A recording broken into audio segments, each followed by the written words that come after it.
Hello दोस्तों, स्वागत है आपका आपके अपने यूट्यूब चैनल स्टडी विथ एजे में।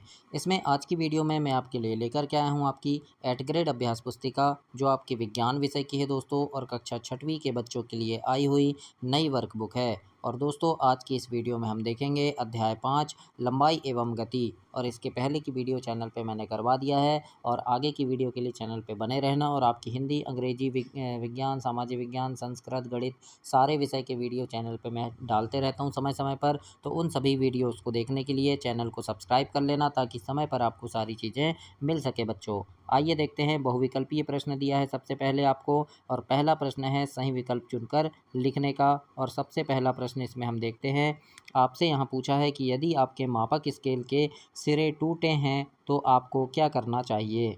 तो इसके उत्तर में आप लिखेंगे बी नंबर कि माप शुरू करने के लिए स्केल पर किसी अन्य पूर्ण चिन्ह का प्रयोग हमको करना चाहिए, है ना।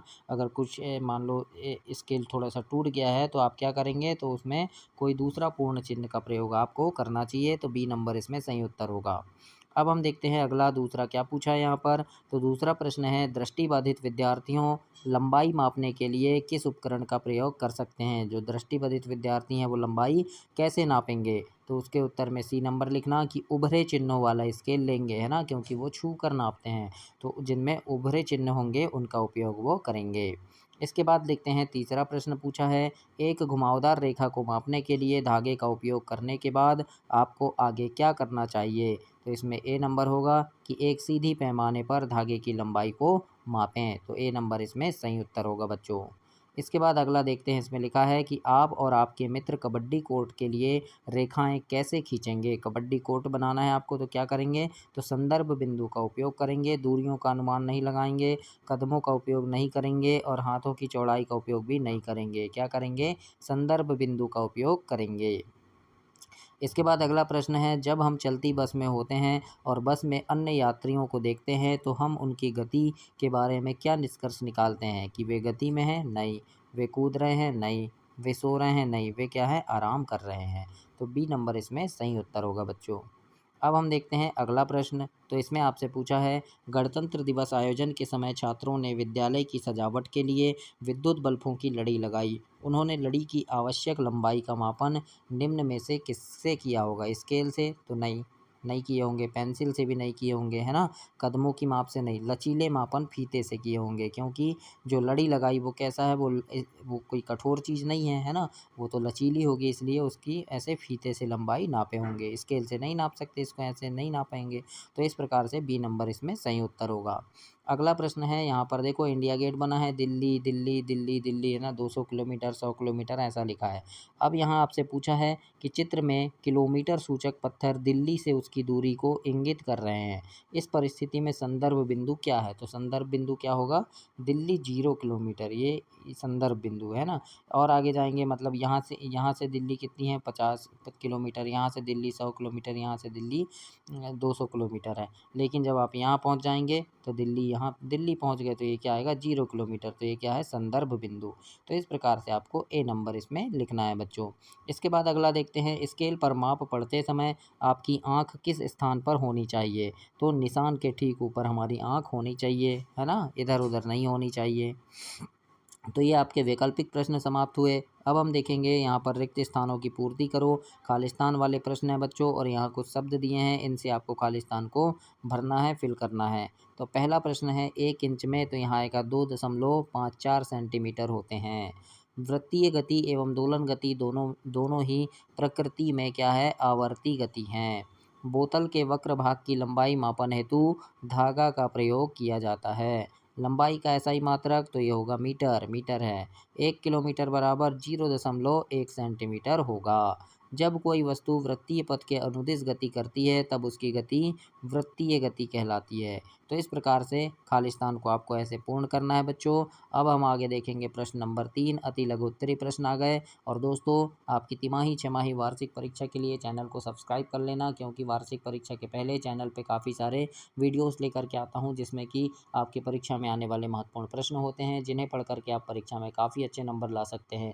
तो उन प्रश्नों को देखने के लिए चैनल को ध्यान से सब्सक्राइब कर लेना, ताकि समय पर आपको सारी चीज़ें मिलती रहे। आइए देखते हैं अति लघु उत्तरीय प्रश्न में प्रश्न नंबर 3, दृष्टिबाधित व्यक्ति लंबाई का मापन कैसे करते हैं? तो इसके उत्तर में आप लिखेंगे बच्चों, दृष्टिबाधित व्यक्ति ब्रेल स्केल या टेप माप का उपयोग करते हैं। इस प्रकार से आपको प्रश्न 3 के उत्तर में लिखना है। चौथा प्रश्न पूछा है कि क्या दो शहरों के बीच रेल की पटरियों की लंबाई और मोबाइल की मोटाई मापने के लिए मीटर मात्रक के रूप में उपयोग जो होगा वो सुविधाजनक रहेगा? यदि नहीं तो इन लंबाई और मोटाई को मापने के लिए किस मात्रक का उपयोग करना चाहिए? तो इसके उत्तर में आप लिखना नहीं, रेल की पटरियों की लंबाई मापने के लिए किलोमीटर और मोबाइल की मोटाई मापने के लिए मिलीमीटर या सेंटीमीटर का उपयोग करना चाहिए। इस प्रकार से आपको प्रश्न 4 में लिखना है बच्चों।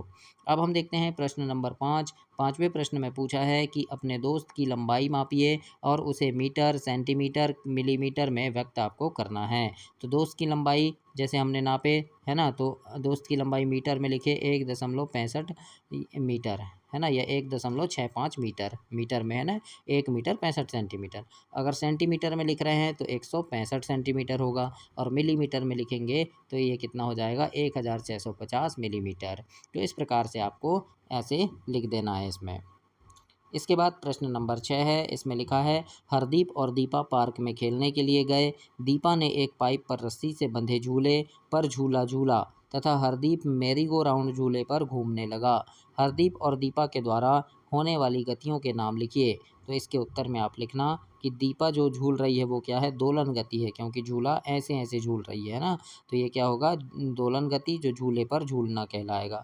और हरदीप जो झूल रहा है वो क्या है, वृत्तीय गति, मैरी गो राउंड, यानी वो पूरा ऐसे गोल घूम रहा है ना, तो ये क्या है, वृत्तीय गति कहलाएगी। तो इस प्रकार से आपको यहाँ पर लिखना है प्रश्न 6 में बच्चों। सातवां प्रश्न देखते हैं, इसमें पूछा है निम्न स्थितियों में गति का नाम लिखिए। पेड़ से फल का गिरना और दीवार घड़ी में सुइयों की गति। तो पेड़ से फल का गिरना ये होगा सरल रेखीय गति, क्योंकि यहाँ फल लगा है तो ये ऐसे सीधे जमीन पर गिरेगा। दीवार घड़ी में सुइयों की गति है तो वृत्तीय गति होगी, क्योंकि सुई पूरा ऐसे घूमेगी, है ना, तो ये वृत्तीय गति है। तो इस प्रकार से आपको यहाँ पर प्रश्न नंबर 7 को ऐसे कंप्लीट करना है। आठवां प्रश्न देखते हैं। आठवें प्रश्न में लिखा है संदर्भ बिंदु से क्या अभिप्राय है? तो उत्तर में हम लिखेंगे संदर्भ बिंदु वह स्थिर बिंदु है जिसका उपयोग किसी अन्य वस्तु की स्थिति या गति का वर्णन करने के लिए किया जाता है। मान लो यहाँ आपका घर है, आपका घर है ये, है ना, आपका घर है। अब हम यहाँ से अस्पताल की दूरी अगर नाप रहे हैं तो मान लो ये अस्पताल मान लो यहाँ से 10 किलोमीटर है ना, तो ये क्या हो जाएगा, ये अस्पताल 10 है लेकिन आपका घर यहाँ क्या आ जाएगा 0 किलोमीटर। तो संदर्भ बिंदु क्या होगा, आपका घर। इस प्रकार से आपको समझ आया होगा। अब हम देखेंगे लघु उत्तरीय प्रश्न। इसमें प्रश्न नंबर 9 है बच्चों कि लोग किसी वस्तु की लंबाई के मापन हेतु हाथ, पैर की अंगुली आदि से मापन की बजाय मानक इकाई का उपयोग क्यों करते हैं? तो इसमें आप लिखेंगे कि मानक इकाई पूरे विश्व में एक समान होती है और सटीक तथा तुलनात्मक माप प्रदान करती है, जिससे संचार और व्यापार में सुविधा होती है। इस प्रकार से आपको लिखना है ना। अगर आप हाथ पैर से मापे, मान लो हाथ से नाप लिए आपने किसी चीज़ की लंबाई, हाथ से नाप लिए 5 हाथ, है ना, आप जब किसी को बेचेंगे तो वो अपने हाथ से नापेगा 4 हाथ निकली, तो ऐसे में गड़बड़ होता है। इसलिए मापक इकाई से नापते हैं मीटर, सेंटीमीटर, किलोमीटर, ऐसे, है ना। तो ये आपको समझ आया होगा। अब 10वां प्रश्न देखेंगे। इसमें लिखा है अंतर्राष्ट्रीय इकाई प्रणाली में मीटर का क्या महत्व है? तो इसके उत्तर में आप लिखेंगे कि अंतर्राष्ट्रीय इकाई प्रणाली में मीटर लंबाई की मूल इकाई है, क्योंकि यह लंबाई के मापन इसके लिए सटीक संदर्भ प्रदान करता है, जिससे वैज्ञानिक अनुसंधान और अंतर्राष्ट्रीय व्यापार में एक रूपता बनी रहती है। इस प्रकार से आपको प्रश्न 10 के उत्तर में लिखना है। अब हम प्रश्न नंबर 11 देखते हैं। 11 में लिखा है कि एक घुमावदार रेखा की लंबाई को सही तरीके से कैसे माप सकते हैं? तो इसके उत्तर में आप लिखना एक धागे का उपयोग करके घुमावदार रेखा की लंबाई को मापा जा सकता है।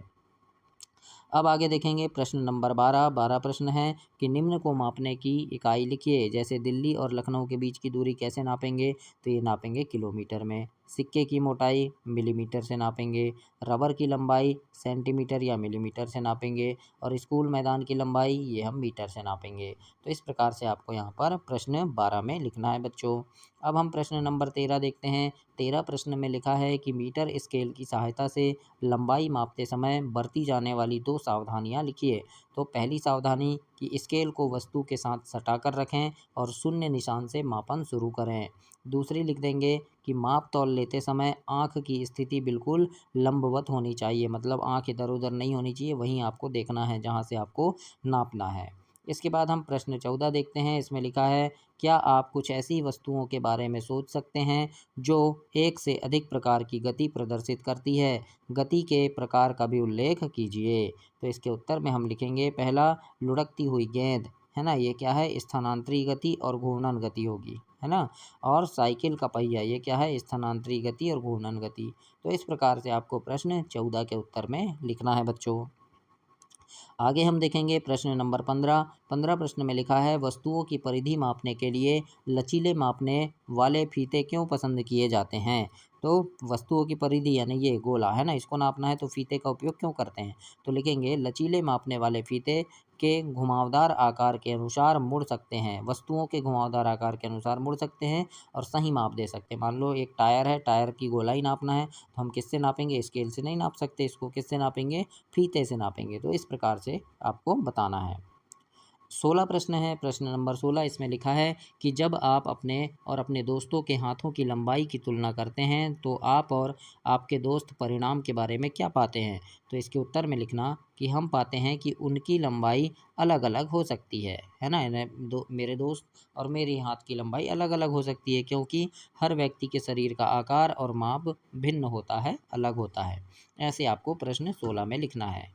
अब हम देखेंगे 17 नंबर का प्रश्न। तो प्रश्न 17 पूछा है, जब कोई वस्तु दिशा बदले बिना सीधी रेखा में चलती है तो उसे किस प्रकार की गति कहते हैं? इस गति के दो उदाहरण लिखना है। तो इसमें लिखेंगे कि जब कोई वस्तु दिशा बदले बिना सीधी रेखा में चलती है तो उसे सरल रेखीय गति कहते हैं। उदाहरण के लिए सीधी सड़क पर चलती हुई कार और ऊपर से सीधी रेखा में गिरता हुआ पत्थर। तो इस प्रकार से आप इसमें लिखेंगे बच्चों। अब देखते हैं प्रश्न 18। 18 प्रश्न में पूछा है कि अपने चारों ओर की विभिन्न वस्तुओं पर ध्यान दीजिए। कुछ वस्तुओं की लंबाई को मिलीमीटर में, कुछ को सेंटीमीटर में और कुछ को मीटर में व्यक्त करना आसान होता है। प्रत्येक श्रेणी में 3 वस्तुओं की सूची बनाइए एवं तालिका में लिखिए। तो ऐसे लिखना, जैसे मिलीमीटर में क्या क्या नापेंगे? तो चींटी की लंबाई नाप सकते हैं, पेंसिल की नोक की लंबाई नाप सकते हैं हम मिलीमीटर में। सेंटीमीटर में क्या क्या नापेंगे? तो हम माचिस की लंबाई नाप सकते हैं। फिर रबर है, मतलब इरेज़र है ना, और उंगली की लंबाई नाप सकते हैं। और मीटर में, तो मीटर में हम दरवाज़ा नाप सकते हैं, पेड़ नाप सकते हैं, अलमारी, है ना, तो इसको हम मीटर में नापेंगे। तो इस प्रकार से आपको प्रश्न 18 में लिखना है बच्चों। अब देखते हैं दीर्घोत्तरी प्रश्न। इसमें बड़े उत्तर लिखने हैं आपको, तो कैसे लिखेंगे देखते हैं। प्रश्न 19 है, 3 छात्रों ने अपनी कक्षा की लंबाई नापी और अपने माप बताए। उनके माप के मान अलग अलग थे, है ना, उनके माप में अंतर के कारण क्या है? तो हम संभावित कारण लिखेंगे कि माप लेने के तरीके में अंतर हो सकता है, उपयोग किए गए उपकरण में अंतर हो सकता है, माप लेने में गलतियां हो सकती है, या उपकरण का सही नहीं होना, ये भी हो सकता है। तो इस प्रकार से आपको प्रश्न 19 में लिख देना है। अब देखते हैं प्रश्न नंबर 20। 20 प्रश्न में पूछा है, एक घुमावदार रेखा की लंबाई नापने के लिए धागे का उपयोग करने की प्रक्रिया का वर्णन कीजिए। तो इसके उत्तर में लिखेंगे, घुमावदार रेखा के एक सिरे पर धागे को रखेंगे, फिर धागे को घुमावदार रेखा के साथ साथ मोड़ते हुए दूसरे सिरे तक ले जाएंगे। इसके बाद घुमावदार रेखा के दूसरे सिरे पर धागे को चिन्हित करेंगे, फिर धागे को सीधा करेंगे और स्केल से लंबाई को मापेंगे। यह घुमावदार रेखा की लंबाई होगी। इस प्रकार से आपको प्रश्न 20 को लिखना है। अब 21 नंबर में देखते हैं। प्रश्न 21 में लिखा है, संदर्भ बिंदु की अवधारणा किसी वस्तु की स्थिति का सटीक वर्णन करने में कैसे मदद करती है? तो इसमें लिखना कि संदर्भ बिंदु एक स्थिर या ज्ञात स्थान होता है जिससे किसी वस्तु की स्थिति को सटीक रूप से बताया जा सकता है। उदाहरण के लिए किसी पेड़ से 5 मीटर उत्तर या दक्षिण, इस प्रकार से कभी कभी हम किसी वस्तु की स्थिति के बारे में बताते हैं, है ना। जैसे बताते हैं कई बार कि मान लो यहाँ कोई हैंडपंप है तो यहाँ से बता दिए कि नहीं, हैंडपंप से 5 मीटर जाना है आपको। तो ये क्या होगा, ये संदर्भ बिंदु क्या होगा, यहाँ हैंडपंप होगा। तो इस प्रकार से आपको बताना है। जैसे प्रश्न 22 में लिखा है अब कि अपने आसपास की वस्तुएं देखिए और 5 गतिशील वस्तु तथा 5 ऐसी वस्तु जो विराम अवस्था में है उनकी सूची बनाना है ना। तो अब यहाँ पर आपको गतिशील वस्तु बताना है कि चलती हुई कार, उड़ती हुई चिड़िया, है ना, घूमता हुआ पंखा, बहता हुआ पानी, चलती हुई घड़ी की सुई, ये क्या है, ये गतिशील हैं। विराम अवस्था में तो कुर्सी, दीवार, किताब, पहाड़, घर, है ना, ये क्या है, विराम अवस्था में। अब यहाँ पूछा था कि विराम अवस्था वाली वस्तुओं को गतिशील बनाने के लिए क्या करेंगे, तो बताएंगे कि विराम अवस्था वाली वस्तु को गतिशील बनाने के लिए जैसे किताब है तो किताब को उठाएंगे, कुर्सी को खींच लेंगे, दीवार को गिराना, पहाड़ को तोड़ना, इस प्रकार से कर सकते हैं। तो ये प्रश्न 22 के उत्तर में आपको लिखना है बच्चों। अब हम देखेंगे आगे परियोजना कार्य है, प्रोजेक्ट कार्य। तो प्रोजेक्ट कार्य आपको घर से करके लाना रहता है, आपके शिक्षक बताते हैं, लेकिन मैं यहाँ पर ये भी आपको करवा दिया हूँ। तो प्रोजेक्ट पहला लिखा है जैसे यहाँ पर कि आपके परिवेश में अपने वृत्तीय गति एवं दोलन गति होते देखा कहाँ कहाँ देखी है, प्रत्येक के 5-5 उदाहरण लिखिए। तो वृत्तीय गति के उदाहरण लिखना कि घड़ी की सुइयों की गति, पंखे की ब्लेड की गति, पृथ्वी का सूर्य के चारों ओर घूमना, साइकिल के पहिए की गति, चरखी पर झूलते हुए व्यक्ति की गति, तो ये लिख सकते हैं। दोलन गति के उदाहरण में लिख देना झूले की गति, घड़ी के पेंडुलम की गति, सिलाई मशीन की सुई की गति, गिटार के तार की गति, गिटार के तार का कंपन, दीवार घड़ी में लटके हुए पेंडुलम की गति। तो इस प्रकार से आपको यहाँ पर प्रोजेक्ट 1 को कंप्लीट करना है। इसके बाद दूसरा प्रोजेक्ट है, इसमें पूछा है कि अपने कोई 10 सहपाठी की ऊंचाई, यानी जैसे मान लो यहाँ मोहन नाम है किसी का, है ना, यानी आपके स्कूल के दोस्तों का लेना है। यहाँ मोहन नाम है तो उसकी लंबाई आपको लिखना है, मान लो 165 सेंटीमीटर है तो 165 लिख दिए, है ना, सॉरी मीटर में लिखना है तो 1 दशमलव क्या आएगा यहाँ 65 मीटर, सेंटीमीटर में 165 सेंटीमीटर, है ना। नाम क्या है उसका, मोहन। इसी प्रकार से अब सोहन का निकाल लिए तो सोहन का निकाल लेंगे, है ना, 1.55, है ना, और यहाँ जाएगा 155 सेंटीमीटर। तो इस प्रकार से आपको अपने दोस्तों के नाम लिख के उनकी लंबाई को यहाँ पर मीटर और सेंटीमीटर में लिखना है बच्चों। तो ऐसे आप इसे कंप्लीट करेंगे। तो ये आपका अध्याय 5 कंप्लीट हुआ। अगली वीडियो में हम अध्याय 6 देखेंगे। तब तक के लिए आप चैनल को सब्सक्राइब करें, वीडियो को लाइक करें और अपने दोस्तों तक इसे शेयर करें। धन्यवाद बच्चों।